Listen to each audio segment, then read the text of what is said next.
This is Drive Time, 20 minutes past 5 o'clock. Wendy van der Hend is a governor at Stantonbury School and chief executive of the Personal Finance Education Group. And she's important because she has said, she's one of Milton Keynes, she said that she's leading a campaign for schools to have compulsory lessons on finance. In an official report for the government, she says that young people need to have an understanding about banking, mortgages and debt. Schools have been teaching finance for a long time, and young people need to know about money.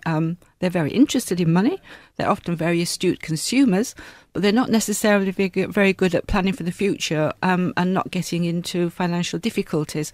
So although we've been winning hearts and minds, and lots of schools have been doing it, we want everyone to do it.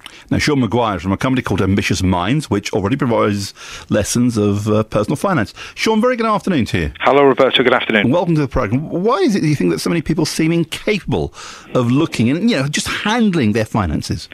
I think because of the point that Wendy made earlier, really, that there's just a great degree of ignorance about this. It's become a very complex marketplace. People have to take very sophisticated decisions, and very often they really have no background in a solid grounding in understanding what those things mean, what the technical language means, and what the consequences are of their decisions.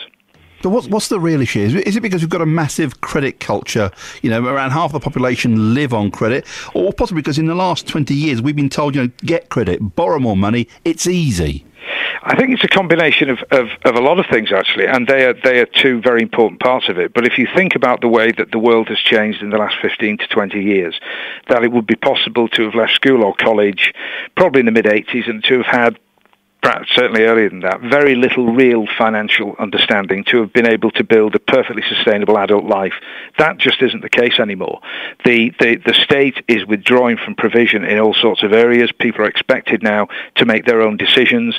The market's flooded with a complex and very big number of financial products. And again, you've got to make your own choice, whichever kind of mortgage you get, what kind of relationship you have with your bank, when you use your credit card, what kind of personal insurance you take out, if you provide for your own old age or healthcare, etc.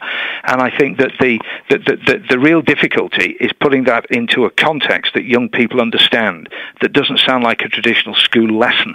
And it's a question of equipping them with skills that will help them to build sustainable adult lives. But don't you start from the basics? If you haven't got any money, don't spend it. Very interestingly, I think it's actually a bit more complex. In other words, if you want to educate a young person to have that range of knowledge that you and I both know and your listeners do, they'll require to lead independent lives, then employability is a very significant aspect of that. And in our simulation called Keep the Cash, one of the things that we do is we put them in the position of having to learn how to apply for jobs, write CVs, attend interviews, get jobs, and then manage the bills of a house in the context of earning their own money and planning for their own futures. And we do it by a sort of experiential learning where we plunge them into a set of circumstances which mean they have to get the decisions right, rather than simply teaching them something in a curriculum, because we teach young people in this country all sorts of things through the curriculum, like maths and English, but we're told that standards are falling.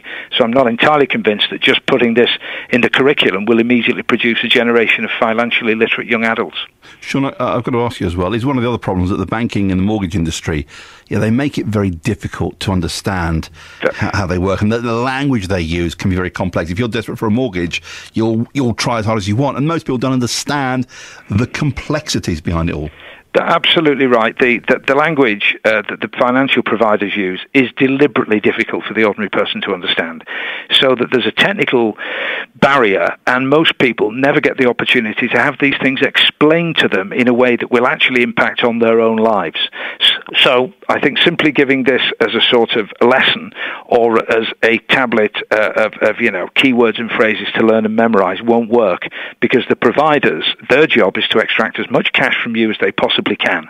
And if they use a slightly technical and complex language, they won't explain that to you as an individual. They expect you to get to grips with it.